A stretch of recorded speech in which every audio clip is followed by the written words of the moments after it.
In the last video, I showed you these incredible miniatures. They're called the Moldy Shroomkin. And these are a great example of everything I love about the indie miniature sculpting scene. 3D printing and the availability of sculpting tools and software has really opened up the whole world of miniatures to basically anyone who wants to give it a try. And there have been some astoundingly creative and talented people who have just published their own miniature ranges, which I just love that. As someone who loves this hobby, it's just a great time to be in it. Hello and welcome back to my channel. My name is Max and I paint miniatures, I do sculpting, and I look at indie games and artists making stuff in the world of tabletop RPGs and miniatures and all of that. It's a channel about the hobby. Anyway, if you haven't seen that video yet, you can check it out up here. In that video, I unbox all of these Moldy Shroomkin miniatures. I show you what they look like and what you get if you decide to get them for yourselves. Just like the last time, a little disclaimer, this is a sponsored video. My thoughts are my own though, and I would never promote anything I wasn't personally impressed by. So with that out of the way, today we are going to do some painting. I started painting miniatures when I was pretty young. I think around like the age of 8, 9 maybe. And then when puberty hit, I sort of dropped it because other things got more exciting. And also I just wasn't getting the results that I wanted. As a kid, I was too impatient and I didn't have the incredible resources we have nowadays with YouTube videos. I picked it back up during lockdown, during COVID. And since then, I've pretty much been painting all of the time and I've really enjoyed it and I've come a long way in my hobby and I'm pretty proud of the results I get nowadays. And that's why I started this YouTube channel, just because I wanted to share this hobby journey, and I knew there were topics that I would have loved to have seen videos on back when I was getting started. But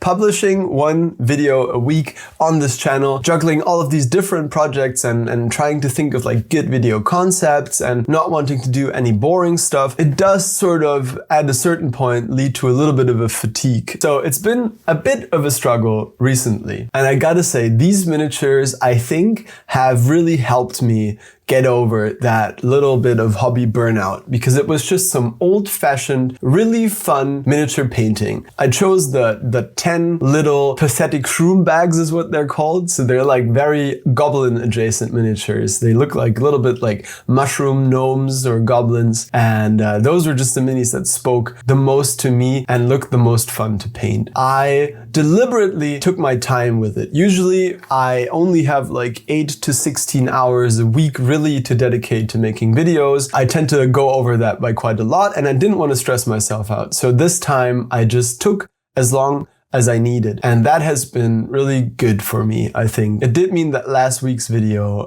was a little bit delayed. I think it was worth it because I'm now finding myself with some renewed energy and mojo for the hobby. And I'm really, really proud and really, really happy with how these miniatures turned out. So thank you for listening to that ramble. And I hope you're ready for some cozy painting. We're gonna paint the pathetic Shroombags.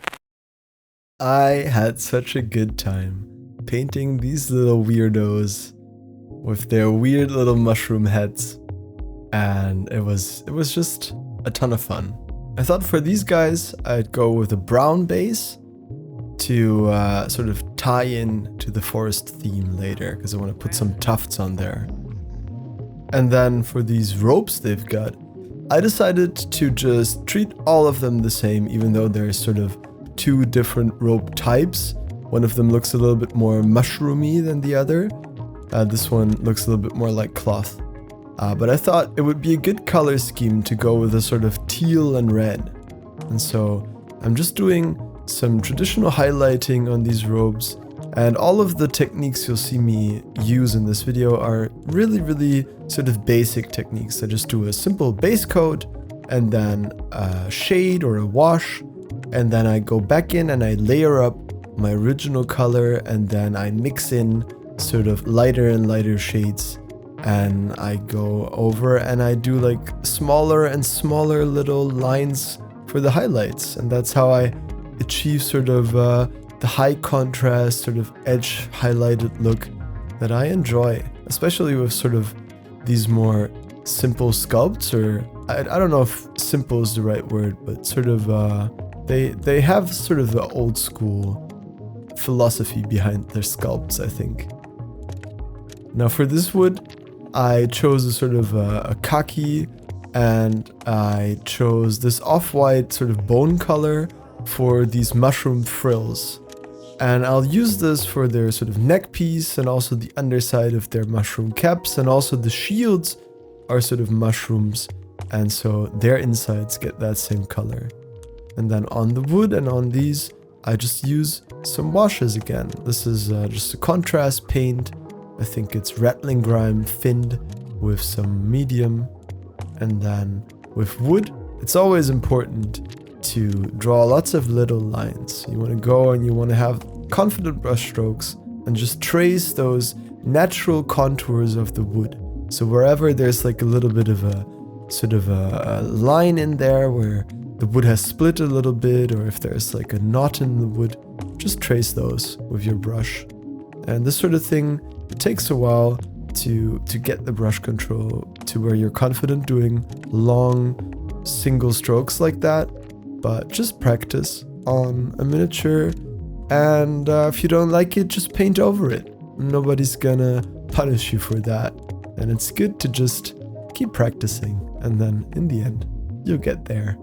And I promise it's worth it, because it's very satisfying to do that.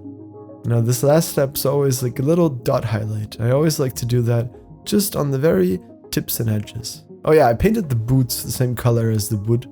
Thought that made sense. I just want to always sort of reduce the number of different materials and colors in the miniature to make sure everything's looking cohesive.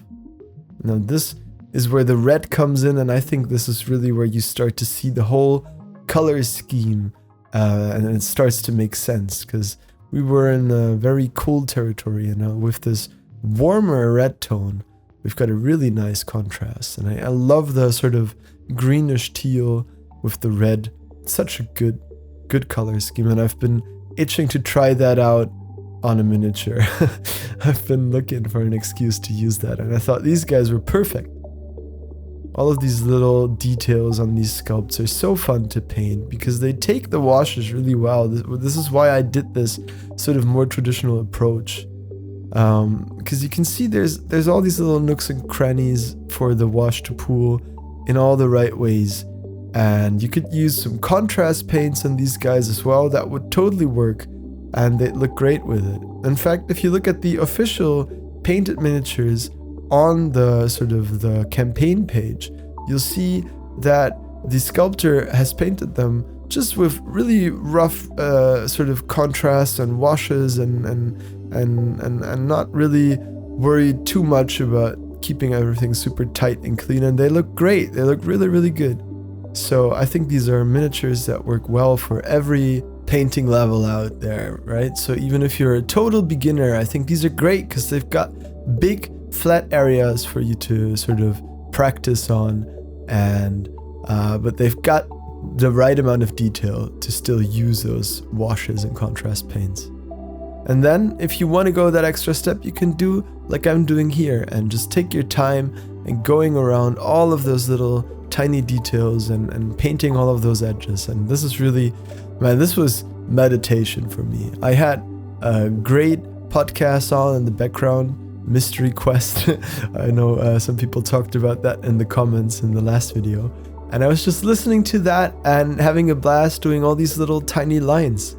This is just what I enjoy doing. And these sculpts were perfect for that. With all of these little mushroom details. Look at these caps. This is really, I think, the part I'm probably most proud of. And this isn't hard to do. It just takes patience and a little bit of brush control. But that's just something that comes with practice, like I said. I did actually write down every single step and paint that I used on these guys, which is not something that I usually do, but I thought maybe a good time to start, especially if I want to do the whole army and I might want to see, like, check the recipes in the end. And so if you're interested in that, let me know. Leave me a comment and I'll see if I can maybe, I don't know, make those available somehow. I wrote it all down in Notion, which I think I could share those pages, or we'll find a way if you want that, because I don't really like sharing the specific paints in the videos because I want you to experiment and try out your own stuff, and I want to use the time I have to talk about my thoughts behind it and not just tell you which paint I'm using and what I'm doing. Because that's boring. You can see what I'm doing, right? I'm painting teeth, I'm painting eyes, I'm highlighting the skin. I'm doing some glazes.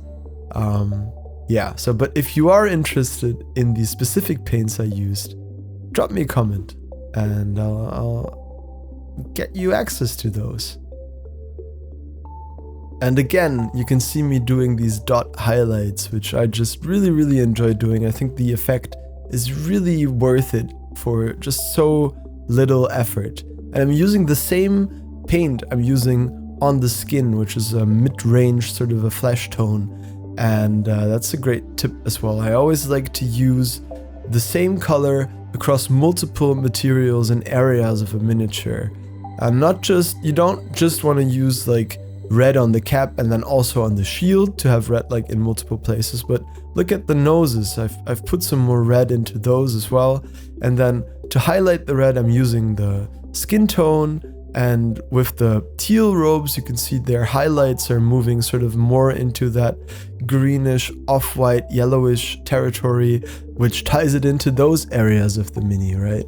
And so that's really a great way to make it all look cohesive. And this takes a lot of time, you know. Yeah, it took me a lot of time. These are 10 minis, they're not huge, but I think that's like that's the sort of minis that allow you to take your time, because they're not loaded with detail. I made a video about that. Like some minis are like they have too much going on, and I think these guys are perfect because they've got a lot of little sort of whimsical and intricate details, but nothing that is like too crazy. Like they don't have like a million little baubles hanging from extra belts and stuff like that. And so if you've not got that many different materials to worry about, that lets you really focus on the few materials you do have. And this is, again, look at me using the same color I used for the robes on the eyes, right? That's the theory and practice. That's what I was talking about. You want to distribute your colors, and that creates visual harmony. Also, don't forget to put little tiny white dots into your eyes. It's sometimes called the life light, which I think is really cute, and it really helps to make your miniatures come to life.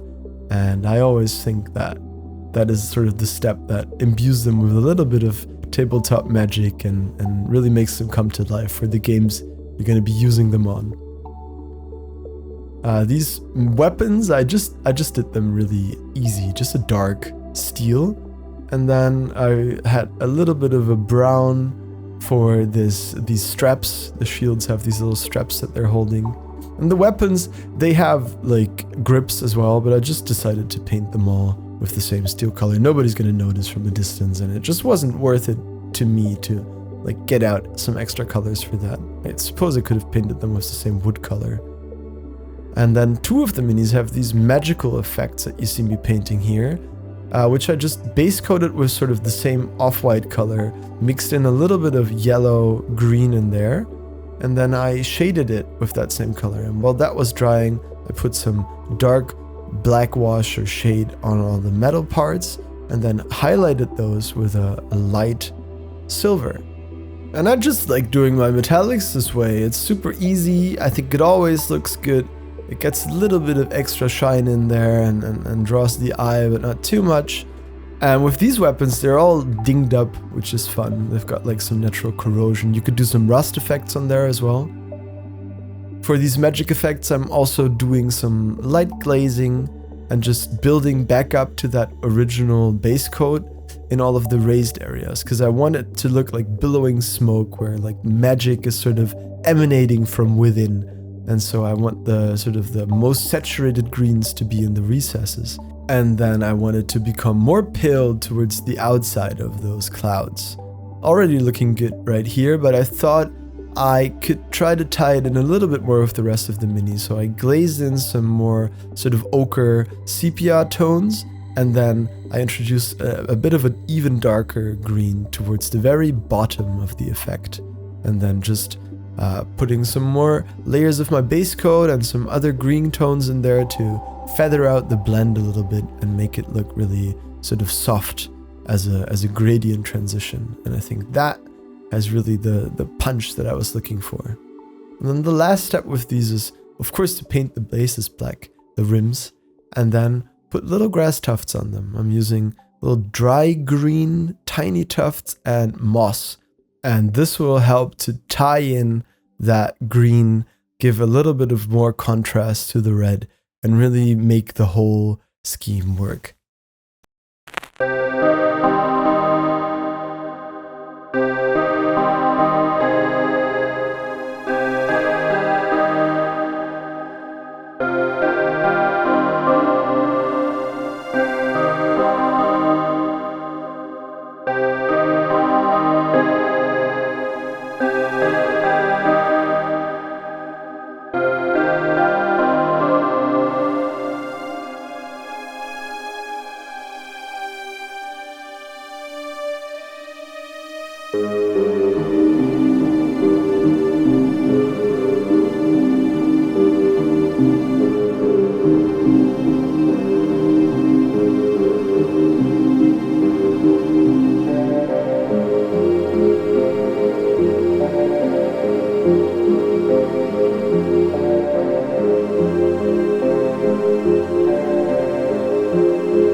Hello! These are so good! It's really hot out right now. I'm sweating my balls off. It's not been an easy journey painting these, but man, it has helped me get back into the flow of things and just have some fun with it again. Because when you're painting miniatures for YouTube, it is hard work, right? And this is supposed to be my hobby, so just taking my time with these guys was really helpful. And that is why I think these indie sculpts cured my hobby burnout. Cured is maybe a strong word, but I needed a strong word for the title. They eased my hobby burnout. They're a good thing. They're like, it's like a cream you put on a rash, right? It's not gonna heal it all the way, right away, but it is a necessary step for healing. And that'll win a prize for weirdest analogy I've made on this channel yet. But you get what I'm saying. I've already recorded some stuff for the next videos where it's gonna be some good stuff. Some unboxing stuff. I recently acquired a whole bunch of super nice old metal miniatures. I'm super thankful to have such a kind and caring community.